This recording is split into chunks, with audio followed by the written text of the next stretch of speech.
Hello, everyone. Today on the Final Bar, I'm speaking with Jeff Weiss, one of my mentors in the industry, sort of an expert in long-term technical analysis, how I would describe it. Taught me a lot about long-term trend lines and respecting the weekly and monthly charts. He's brought some charts along to help us think about this overall environment, sort of a quieter, choppier day today, which makes sense. Sort of your normal, stereotypical day, the day before the Fed meeting. What sort of movements do we see from earnings today? Ladies and gentlemen, this is the Final Bar.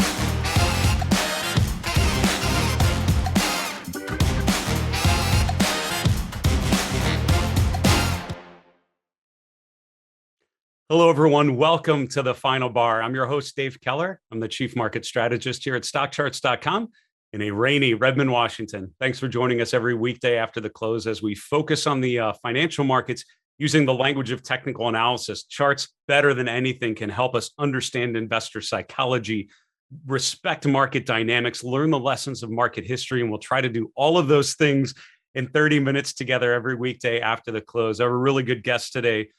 Jeff Weiss will talk about some of the long-term trends that are at play for him. I think, in a week like this, it's all about the short-term dynamics. It's all about the movements, the momentum swings, right? Have stocks gone too high or too low relative to sort of their normal range in any given moment? But it's also about how that fits into the big picture, how it fits into the long-term trend. What sort of key levels should we be focusing in on?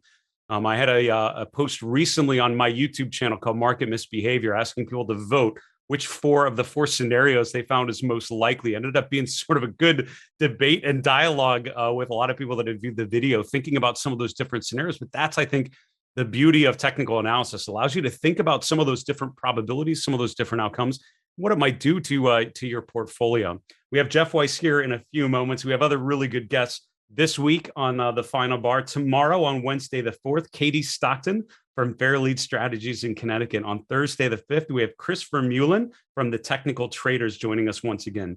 Next week, just a heads up, on Tuesday the 10th, we have Larry Berman from ETF Capital Management in Toronto. Let's continue on today's show, go to our market recap. Again, sort of a quieter day, setting the stage for the two-day Fed meeting today and tomorrow. A lot of expectations going into the Fed meeting and a lot of question marks that hopefully will start to be answered tomorrow. But before we get to today's recap, let's answer a poll question. Recently, we asked you on our social media accounts, so make sure you follow us on Twitter, subscribe to our YouTube channel. You get some of those poll questions, and also on our live stream page at StockCharts.com. You just don't want to sell the stock until it hits $80, because that would mean a 20% gain. Which behavioral bias are you demonstrating? This was a tricky one, and I think for once in a long while, I actually tripped up Final Bar Nation. I got many of you to take my my distractor is the in the testing world, they call it the distractor, sort of the meaningless answer that isn't actually one of the answers. I got you. Excessive gain bias. I totally made that up. Although if it was a thing, this would probably describe that. The options I did give you are legitimate behavioral biases. Confirmation bias is not quite it. That's when, you're sort of bullish, and so you want to look for evidence that backs up that bullish point of view. Herd behavior bias is that idea that you sort of group together. Herding is a common discussion in behavioral finance, where we talk about how investors group together. So it actually is a form of anchoring. I would consider it, where you're basically anchoring to a particular level, and you make an irrational decision because you're anchored to that point. A lot of times we think of it in terms of buying a car, right? If I say, all right, do you want to buy this new car? I'll give it to you for $28,000. If the car is actually worth 10, but I started you at 28, if we settle down a lot higher than the actual value of the car, you'll feel like you got a steal because I've anchored you to that starting point. And in the financial markets, we do that a lot of times. And a lot of times our entry price is a way we get anchored to a certain price point. It can lead to some irrational decisions. So I would say that's a version of anchoring, although I made that a little trickier than maybe I intended it to. We have some great literature on StockCharts.com on our chart school section on all those behavioral biases like these and others. So make sure you learn the lessons as much as you can. Let's continue on with our market recap. Choppy day today. So the S&P finished a little bit higher than it started, about 0.5%, closing around 4175. But most of the day was sort of chopping around that 4160 to 4200 level. Never really got above 4200. And we talked yesterday, as we traded below 4100, but closed back above it. It's interesting. We're actually testing that low. This is, I think this week is essentially at the very least a retest of the previous lows in 2022. At worst, the beginning of the breakdown phase. And I think this week with the Fed meeting, that is certainly a huge catalyst or potential catalyst for stocks. 50 basis point rate hike is essentially priced in, if that's a thing. I'm often asked about that. And I still think the reality of interest rates going higher still is going to impact people in ways they probably don't understand until things go on. As it's tougher to buy a house and things like that. It's tougher to borrow money because the rates are higher. But having said that, essentially 50 basis point rate hike is priced in. So leading into tomorrow's Fed announcement, or the end of the Fed meeting and the press conference, the Nasdaq Composite up about 0.25%, Nasdaq 100 a little less than that, and the VIX is actually back below 30. We'll look at a chart of the VIX here in a few moments if I can remember, because it's an interesting point. Coming back below 30 could be an indication of a bit of a bounce ahead for us. Interest rates coming off a bit through the course of the day, although most of that was in the first couple hours of the equity session. From there, things like the TLT, the ag, started to roll over as interest rates went higher. The TLT finished up 0.2%. 10-year yields came off from 30%. 3%, dear Lord, 3%. Ended the day around 296, not too far below that key level. And the dollar index, actually a rare down day among a big major league uptrend that we will talk about as well. Commodities essentially mixed, although the DBC was down about 1.4%. That's because some of the energy components were off a little bit. What's interesting is oil prices came off, but energy stocks actually did well because you have a number of earnings. Stocks like DVM, when I'm looking at the names that were gapping higher today or bouncing higher, things like DVN, CTRA, which is in that sector, FANG, MRO, Marathon Oil, all having a decent up day, up over 5%, up to almost 10% for DVN. So really now either at or retesting all-time highs for a lot of those names. Finally, cryptocurrencies all coming off. You look at the rotation lower on Ether prices back below 2,800, Bitcoin back below 38,000 over the last 6 hours or so. So cryptocurrencies obviously are a different market. It's sort of a still, I think, an untested environment in different phases of the investment landscape. However, you're certainly seeing a move more away from risk appetite and more toward risk aversion with some of those crypto charts. Let's look at a daily chart of the S&P, and then we'll hit on some of those other themes and finish off wrapping up this market recap. So the daily chart of the S&P looks like this. And, the way I would think of this particular sort of week, right, as we have the sell-off into this week, we have Monday and Tuesday both closing higher than the open, but we're right within the range of that sort of bottoming pattern in February. We're essentially, this whole last week and a half has been a retest of support in the 4,100 to 4,200 range. I have the big green line around 4,200. That's a 38.2% Fibonacci retracement. If you take the high in January of this year and go to the low back in September of 2020, 38.2% of the way down is right at 4,200. So reasonable that we keep sort of trading below there, closing below there, maybe 1 or 2 days at most, and then sort of bouncing back higher, which is why I think right now we're at a pivotal point. This would be a very reasonable time to close below that 4,200 level, to come up and retest it from below before the big next leg down. On the other hand, this could be just a double bottoming pattern, or however you want to call it, sort of retesting that lower phase and trading back higher. So many of the sentiment indicators, a lot of the breadth indicators, and even, momentum indicators, pretty, oversold or overextended on the downside, particularly in the growth space. So not unreasonable to expect that at the very least a bit of a bounce in some of those growth names. We talked in particular about the FanMag stocks, or the FANG stocks, yesterday's show, or maybe on Friday's show, I forget which one, but we talked about that dynamic of a lot of those, all of them now below their 200-day moving averages. want to talk briefly about the VIX here, and we'll round out our market recap before the break here. The chart of the VIX is interesting. I always caution people when you draw a lot of conclusions from the VIX, only because while it does have a theoretical bottom, right, it can't go below zero. It doesn't really have a peak, right? I mean, it doesn't. It's not like an RSI where it hits. If it would hit 100, that's it. The VIX can go way higher than it has been in quite some time, and I think that has burnt people, especially like in 2020, early 2020, when the VIX spikes up to 25. That's the highest it had been in multiple years. It's like, all right, well, that's obviously the bottom. Of course, the VIX can spike much higher, right? And if the entire volatility regime increases, then the whole range starts to change. So we've had a number of different what I'd call volatility regimes, right? Periods of time where the volatility sets into a certain range. We're coming out of a period of fairly low volatility, although mid 2021 was almost average looking back at the deeper history of the VIX. But from there, over the last 6 months, we've sort of increased it. The lower end has been around 20. The upper end has been about around 30. And over the last 6 months, if you buy every time the VIX taps above 30, you sell every time the VIX goes below 20. You didn't do too bad navigating this market. The problem is that pattern works until it doesn't, right? And so that last one, when, if we would have an extended breakdown, the VIX would get above 30 and trade maybe around there, but then eventually would continue higher, most likely if there's a sell-off here.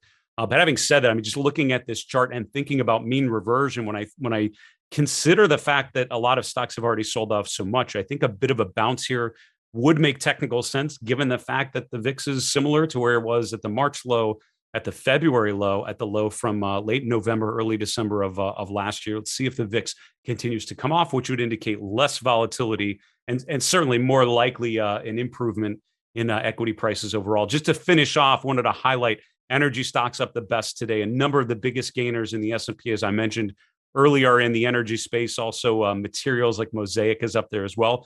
On the downside, it's all consumer staples and discretionary, the two sectors that are down, while everything else was flat to positive. We need to take a quick commercial break. We'll be back with today's guest, Jeff Weiss. We'll see you in a minute. What if you could look beyond price and identify big moves in the market before they happen? That's why we created the Moxie Indicator Minutes. Hosted by me, T.G. Watkins of Simpler Trading, the creator of the Moxie Indicator.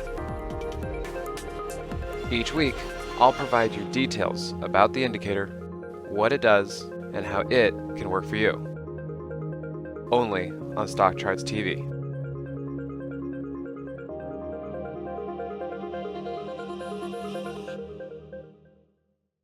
Hello, everyone. Welcome back to the Final Bar. This is Dave Keller here at StockCharts.com. It's so good to have you join us every weekday after the close as we break down the activity in the markets using the power of StockCharts, the power of the technical analysis toolkit. I want to welcome on Jeff Weiss here in a few moments. Before I do that, a couple quick announcements. First off, we're going to do a mailbag segment later in today's show. We're going to be answering questions from viewers like you over the last couple of days. We'd love to feature one of your questions in our next mailbag segment, end of this week on Friday's show. Our email for all questions is thefinalbar@stockcharts.com.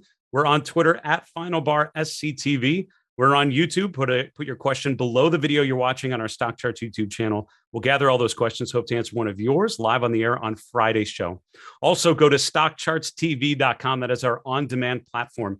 Knowledgeable expert commentary from people like Jeff Weiss and many others who really have learned the lessons of market history, special events like The Pitch, our Stock Charts draft from the last couple of weeks, all for free at StockChartsTV.com or on your mobile device. Just search for StockCharts TV on demand. I want to welcome on today's guest, Jeff Weiss. I'm excited to have Jeff on the show because he was one of my early mentors in the industry. Jeff, I have very fond memories of breakfasts and lunches with you in New York, and I hope at some point soon we're able to do that again. But for now, it's a pleasure to see you virtually. It's nice to hear that. I guess that's another way of saying I'm old. I did not say that. That is your words, not mine, Jeff. You taught me a ton about long-term trends and respecting the weekly and the monthly charts. So I'm thrilled that we're starting with a monthly chart of the S&P. Start us there. What are you saying? Let's go with that. Keeping in mind that when you could take in life as well as the market an aerial view of the situation, it's incredibly important. That's one of the key lessons I've learned over the last 40 some odd years. This chart and the next chart, Dave, basically show on a monthly closing basis fairly clear breaks in April below trend lines. This line you could see goes back to where, Dave? It looks like 2002. And the next one on the broader based Wilshire 5000, which basically has, I believe, under 4,000 stocks, but it's still broad based. Notice the well-defined monthly closing peaks along and around, and they're well spaced, by the way, that trend line. We closed about a little over 6% below that line for April, and the same on the S&P. So while there is room for a decent market rally, I believe that the bears have had some success, for the first time in a while on a monthly closing basis at piercing some of the bulls' armor. And, this, I would say probably weakens the investment trend somewhat. The value line arithmetic average has not broken its longer term lines. So I think this nonetheless is not a step forward on an investment basis for the market. The next set of charts are now weekly charts, still going back quite a bit. This third chart is a weekly chart of the S&P going back to 2020. What does this tell you about where we're at now? Dave, I wanted to draw that line from the high, from where the market just slid significantly. And then if you take a look, once we got above that line, the second and the third arrows represent successful tests. And last week's close was virtually on the line. Today's close is extremely close to the line, which is at approximately 41. I have here 41, 40 to 41.50 on a weekly closing basis. I would not want to see that line clearly broken on a weekly closing basis if we are going to attempt to mount a rally on a weekly closing basis. This would be a good time. Again, the market doesn't care what anyone thinks, least of all Jeff Weiss. So I'm just giving you an area where it would seem that if the market's going to make a stand on an S&P basis, this would be a place where it might want to attempt it. And the last chart is a weekly chart going back over 10 years, going back to end of 2011. How does this relate to what we've talked about so far? Dave, the way this relates to what we've spoken about so far is that with the market's more toppy recent action, this line going back quite a ways on a weekly closing basis would be a next potential longer term weekly closing basis support zone if that prior area of 41.40 to 41.50 is clearly broken on a Friday close, or if Thursday or Friday is a holiday, Thursday. That line is at the 39.66 area and rising, according to what I see here, 4.84 to 4.85 points per weekly finish. And that would be an investment support zone potentially on a weekly closing basis versus today's close, Dave. So having said all this, we only have about 30 seconds left, Jeff, but can you just explain to people your book, Relationship Investing? It's all about, I think the subtitle of the tagline is stock market therapy for your money. How do you stay centered in a time of elevated volatility? How do you get away from the short term, what I call the flickering ticks of a noisy market, and stay focused on these long-term trades? What would you suggest to investors that are struggling in this environment? Thank you for that great question. That, in a nutshell, it's that there are rules, and I do my best to lay them out there, that you could use in any market. And I relate the market to life, using life as the greatest common denominator, because not everybody's going to spend a lifetime in technical analysis. So everyone can relate to dating, love, marriage, divorce, parenting. And that's what the book does. And that's why, thank God, luckily, it seems to have been, received okay. So there are rules that, in my opinion, have stood the test of time. And I tried my very best to lay them out in an investment roadmap, so to speak, chapter by chapter, for the readers to garner and hopefully, I don't want to say profit from, but help manage risk. In the market, I don't look at the upside. I always look at what I can lose. I always look at the glass, always, because however much I make, that's not going to hurt me. I concentrate on my losses, not my gains. Hard to do, but imperative. Great advice. And Jeff, I've always focused on risk management, and probably some of our early conversations were formative in helping me to respect the potential downside as much as the potential upside. Jeff, it's fabulous to see you. That means a lot to me, Dave. It's things like that that have kept me in the business and driven me to want to continue to be as excited about this business now as when I got into the business for a 6th grade math project back in 1969. I love it, Jeff. Stay safe. Be well there in the New York area. We'll talk to you again soon. All right. God bless your audience. Bye, Dave. That's Jeff Weiss. Jeff is from Clearview Trading Advisors, one of my early mentors in the industry, author of Relationship Investing. And again, I've learned so much about how to keep a good attitude, particularly in the face of a challenging market. Frequent discussions and breakfasts with Jeff in New York are things I absolutely miss. And hopefully at some time we can get those going again. Let's continue on with our next segment, the Final Bar Mailbag. We love hearing from you. As a reminder, our email is thefinalbar@stockcharts.com. And let's get to question number 1. You recently talked about using the Elder Chandelier exit as a way to set stop loss targets. How do I get that onto my default chart style? Yeah, and we talked at some point, I think we had a question in the mailbag about setting stops and just how to think about it. And one of the things that I recommended just to review and just ideas about how to think about stop losses, some sort of lagging indicator, something like a moving average, an exponential moving average, for example, can be very effective. But I've often found something that has a component based on volatility, like average true range, can be good, because what that does is it's a little more dynamic. And if the market's choppier, it's going to give you a little more room. If it's more narrow range, you have the stop compresses a little bit. The chandelier exit, or the Elder Chandelier system, if you go to where it says overlays and go down here, you will see chandelier exits. You can hit update to add them to your chart. We have them on the ACP platform as well.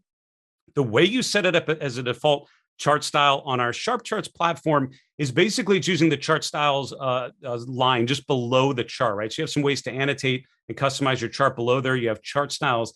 These are a series of default charts. These are charts that I come back to all the time. So sort of my main weekly and monthly charts, ones that other people like Gaddis Rose or Larry Tentarelli have shared with me. And I think they're a really good way to look at a particular stock. What you want to do is say add new if you want to create a new chart style. Once you're done, do save as default. And what that means is when you type a symbol and hit enter in the top, it's going to show your default chart style. So this is my default chart style. Yours may look a little different. You can have this starting chart be whatever you want it to be. And if something like the chandelier exit, if that makes sense, that's how you can add it to your default chart. Thanks for that question. Next one, on Friday, April 22nd, all the S&P sectors closed lower. That wasn't the only day that's happened, but that's when you sent in the question for sure.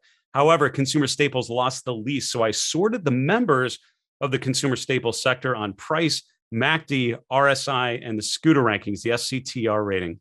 On which measurement would you place the most weight and why? That is such an awesome question. And I will tell you, this is something that I do all the time. Here's the S&P 500.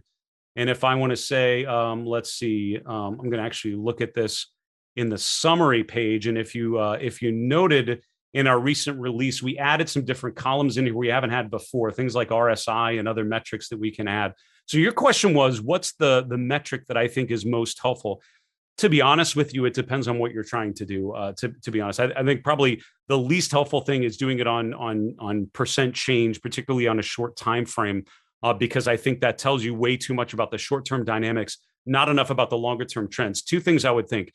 If you're trying to think about the short-term dynamics, if you're more in a swing trading environment, I would probably sort them based on RSI, because that will show you in any list of names which names are popping up the most, which ones are drifting to the downside the quickest, because the RSI is a good short-term measure of strength and weakness. That's not a bad thing to look at. If you're looking more at long-term strength and weakness, I'd probably sort it on the scooter rankings. Scooter rankings actually have three different time components: long-term, medium-term, short-term.